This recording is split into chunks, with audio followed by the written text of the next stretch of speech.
Shalom, and welcome to What the Watchman Sees, a ministry that will sift through all of the social media noise to show you news of importance from the Most High's perspective.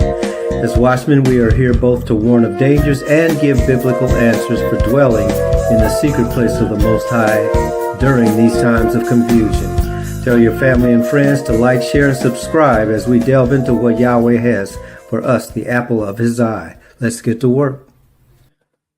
Shalom, everyone, on this Shabbat. Shabbat Shalom. We're going to spend our meditation time during this Shabbat on one of the scriptures that we continually bring before you. And that scripture is in 2 Timothy, specifically chapter 3, verse 16. And as always, we know that the Most High wants us to study to show ourselves approved unto him, workmen who need not be ashamed, rightly dividing the word of truth.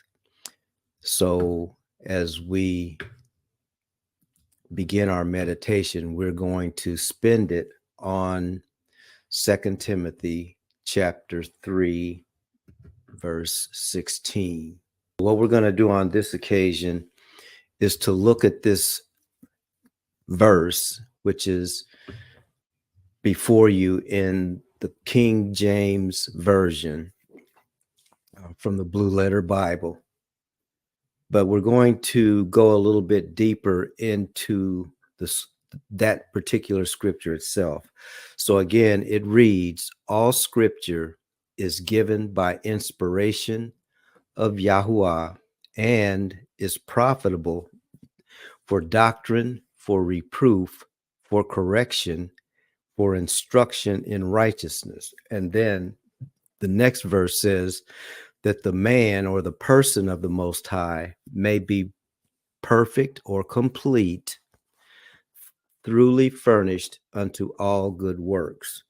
So what we're going to do is we're going to open 2 Timothy chapter 3, verse 16, and we're going to look at the interlinear writing of it, which means that we have on this side the English words, and on this side, and right next to the English words, we have the Strong's exhaustive concordance definition of those words. That's what these numbers represent. Each one of these numbers represents the word that's listed in Strong's concordance and the definition of that word as it was used at that particular point in time. Okay. And then right next to that, we have the inflected root and transliterated word. Okay. So in other words, what the word would sound like in this case, the Greek language. So for instance, when we start with the word all, if you listen to what that sounds like. Strong's G 3956. Pas. So that's what the Greek word for all means. Now, the reason we're doing this is to look specifically at that verse and how in our meditation that verse applies to us, or we can apply ourselves to that verse. One other thing as we get started. Now, again, these are the words in that verse. All scripture is given by inspiration of God and is profitable for doctrine, for reproof, for correction, for instruction in righteousness.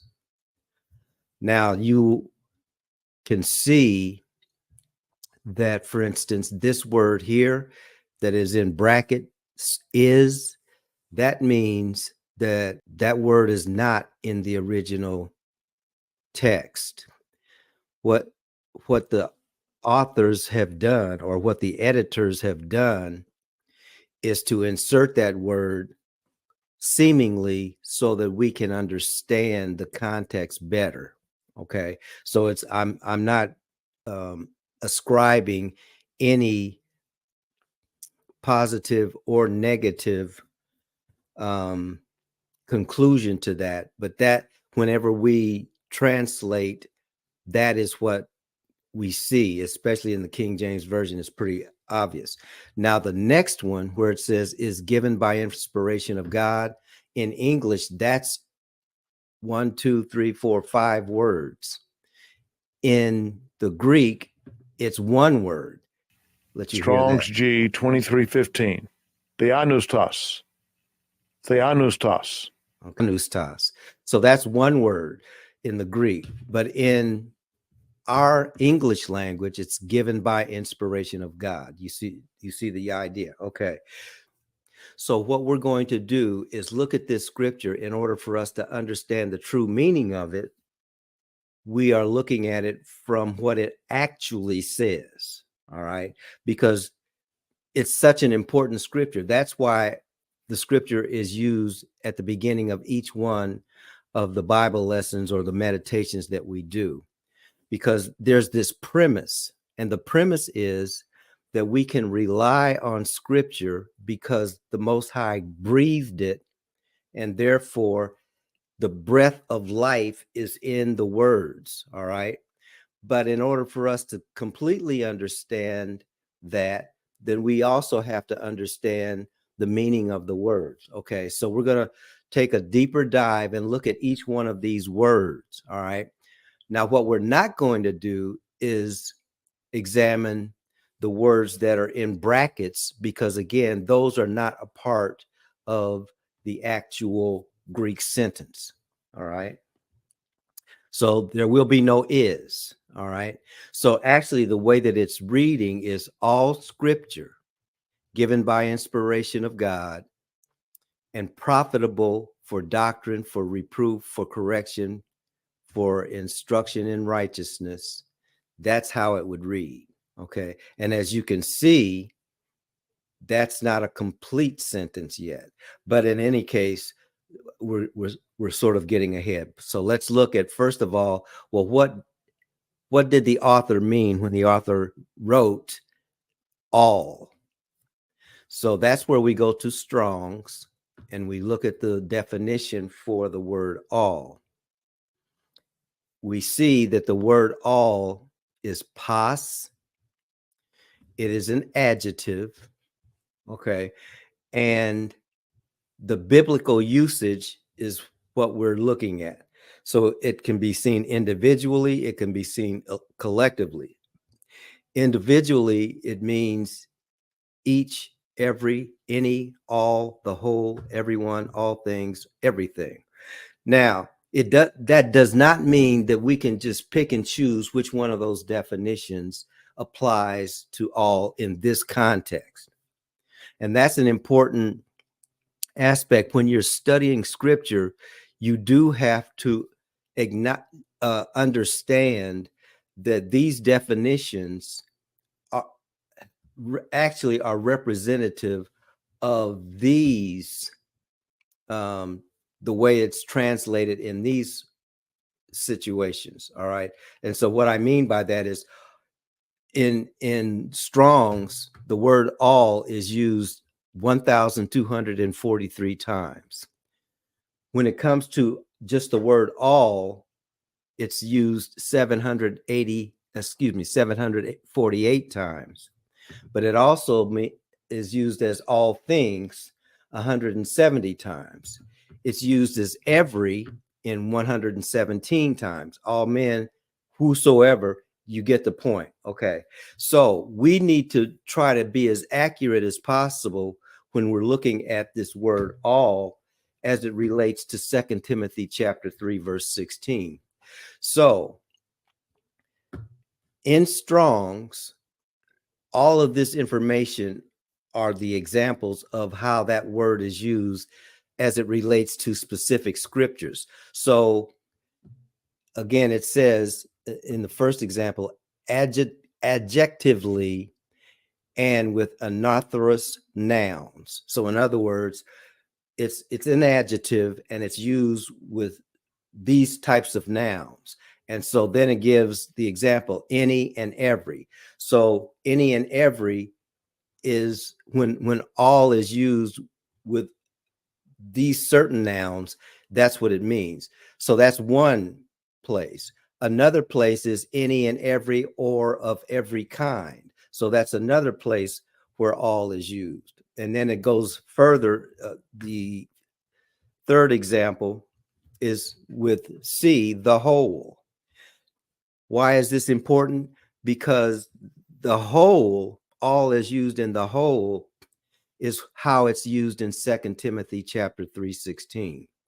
So what it is saying in 2 Timothy chapter 2 verse 2 Timothy chapter 3 verse 16 is that the whole of scripture that is given by inspiration of God. That's how that would read, okay? So that's why it's important to know what the writers had in mind when they wrote these words down.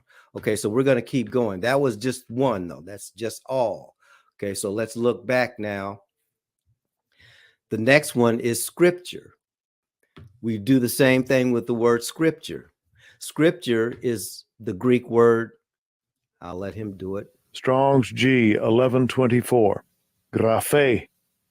Graphe. So all graphe, all scripture, and then we'll look up that word in the Strong's.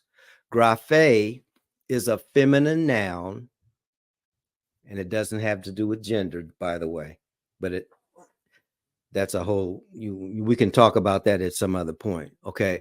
But scripture means a writing, a thing written.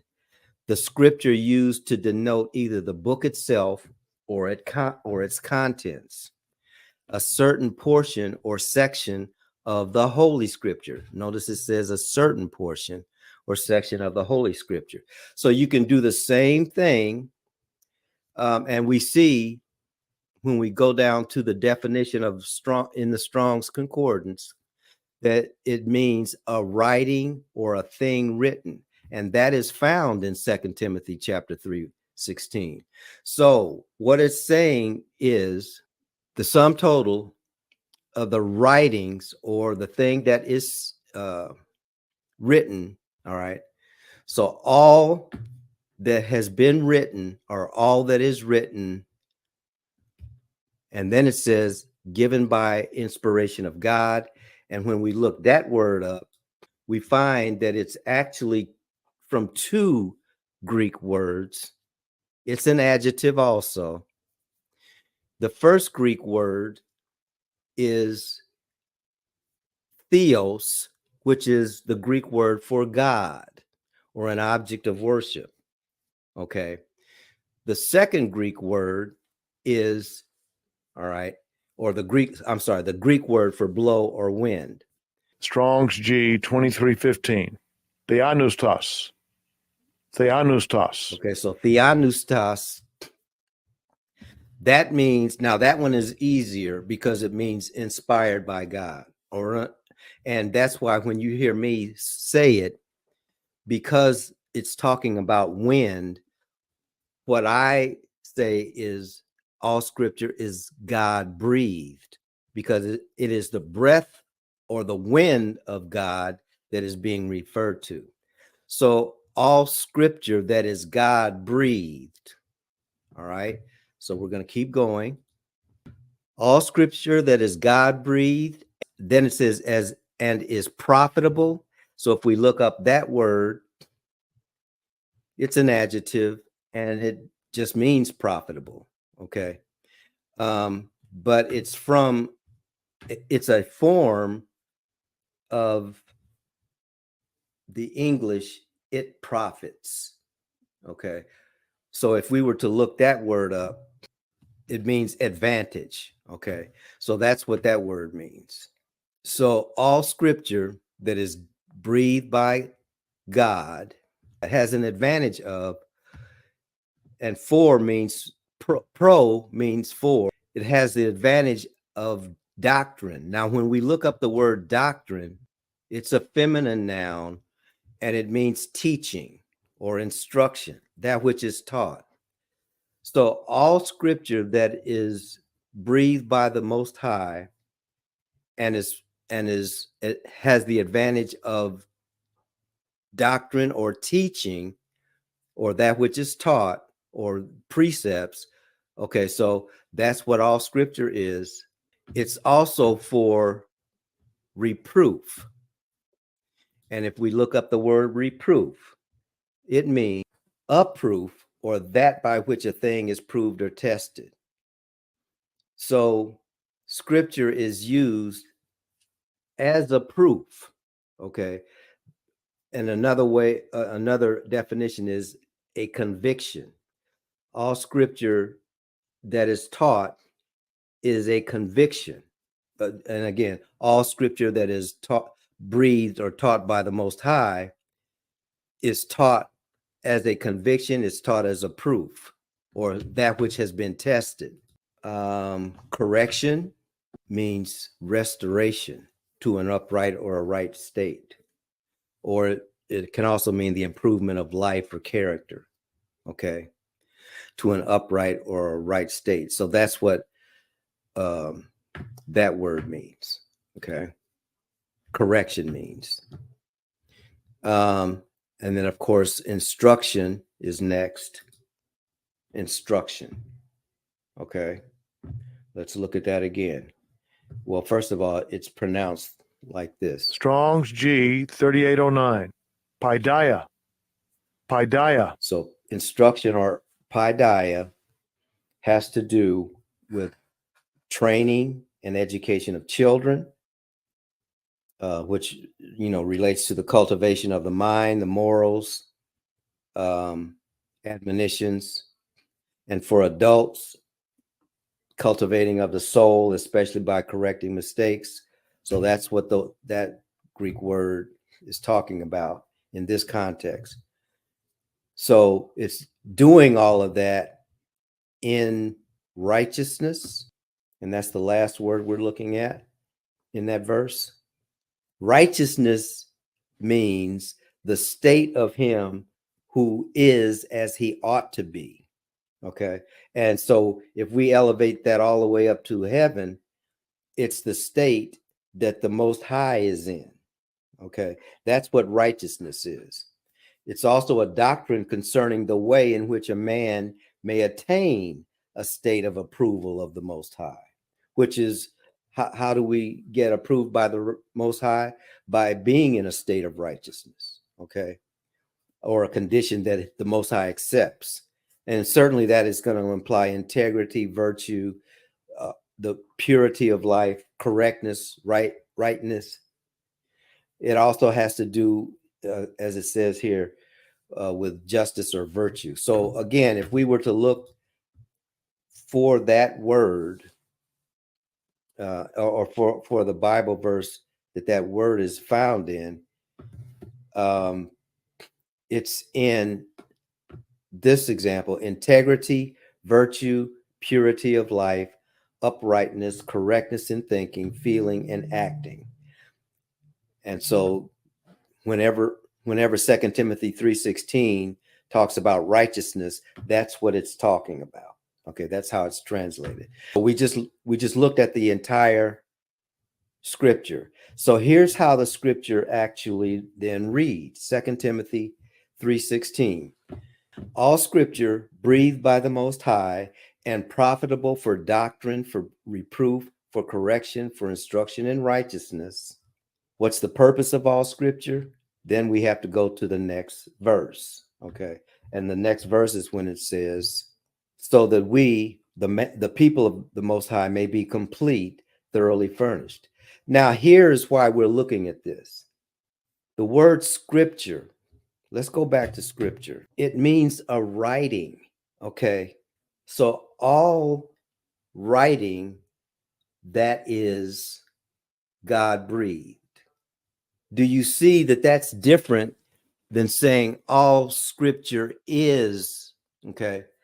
What it actually says is all writing or we could actually reverse those words, all God breathed writing, et cetera, et cetera, et cetera. Okay. So then that leads us to ask the question, how do we know it's God breathed? Okay. And here is why we're looking at this. We have been saying this entire year, or we have been implying this entire year, that a major part of our struggle as a people of the Most High is that we don't have standards, because those who are supposed to be preaching the word to us have decided that the scriptures are not God breathed. And if the scriptures are not God breathed, what that means is we don't have to listen to the scriptures. We can come up with our own interpretation. And so that's why when we're looking at the verse itself, the verse is making a declaration. Whether we think that the 66 books of the Bible are scripture or not, there is a God-breathed series of writings. And that God-breathed series of writings, it doesn't even matter how they came about, who wrote them. That's not important, because all those things will tell you is the mechanics of what happens when a writing that God breathes into is supposed to do, which is to bring a completeness in the soul who is having an experience with that writing. Now, let me tell you why that's important. Because in this particular point in time, the children of Yasharel are being told and called back to the word of the Most High, and we find ourselves in the awkward position of trying to wrestle with, what is that? Is it the law of Moses?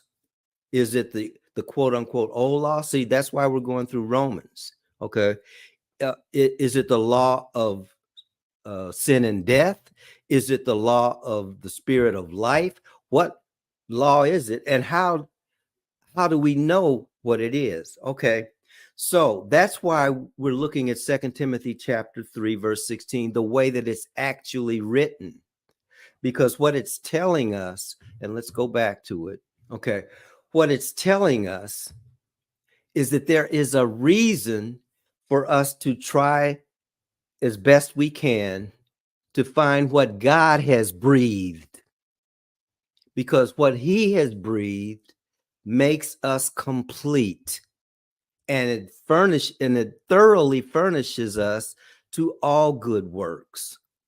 When we are thoroughly furnished to all good works, the works that we do are righteous and therefore of the Most High.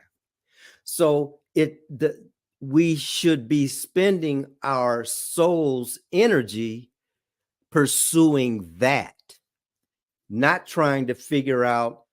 And I'm not saying that the grammar is not important, because it is. I'm not trying to say that the how the words have been put together, how they were written.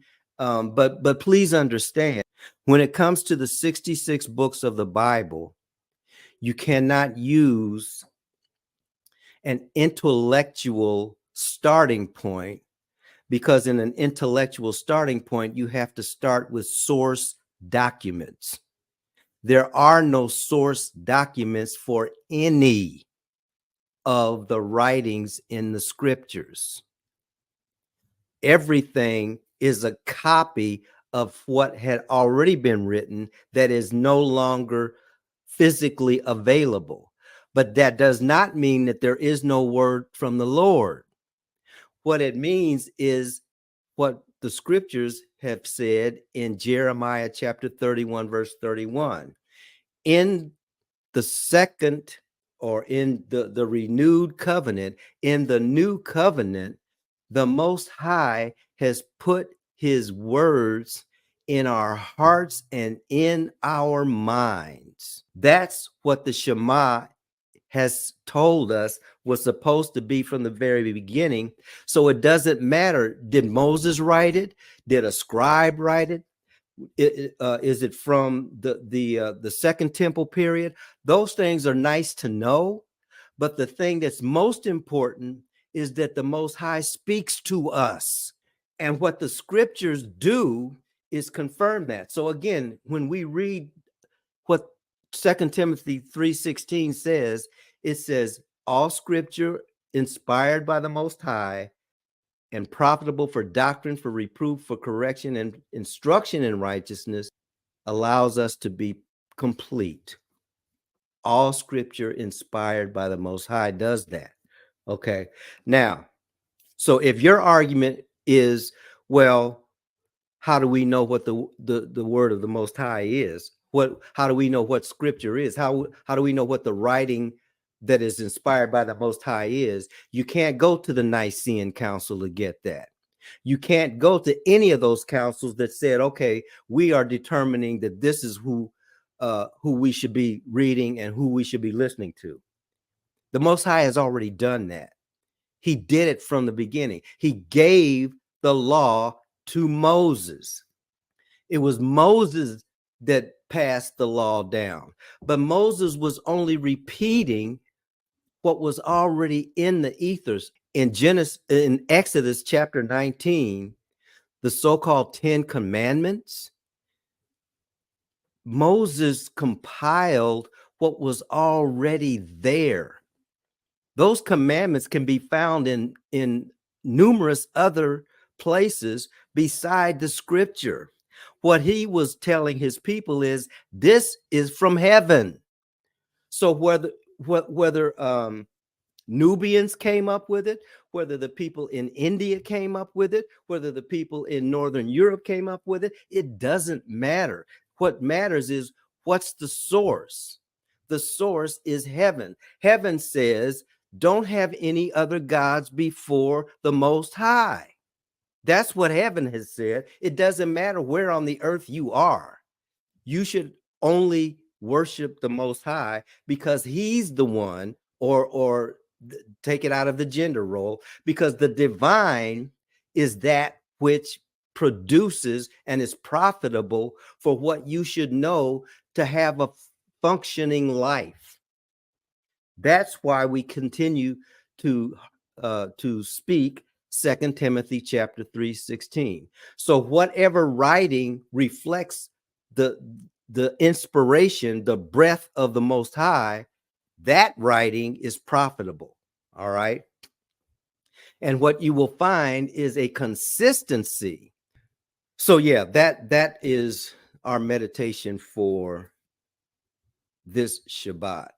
All scripture inspired by the Most High and profitable for doctrine, for reproof, for correction, for instruction in righteousness, makes us complete.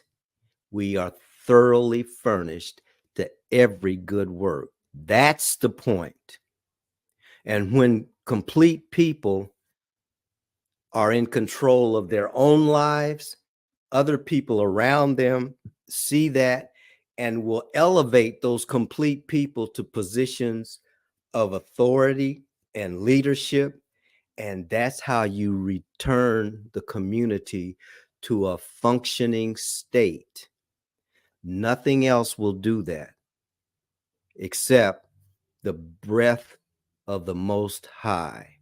And so, yes, he has recorded it because he knows that we are but flesh and we need to be reminded. But every time we're reminded, we're told, but I put that in your heart. I gave it to a specific people so that they could be the point of contact, but it's in every human being. So we give thanks to what the Father has shown us. We thank the Father for his word. Father, bless you and keep you. The Father, make his face to shine upon you and be gracious to you. The Father, lift up his countenance upon you and give you his shalom. Shabbat shalom.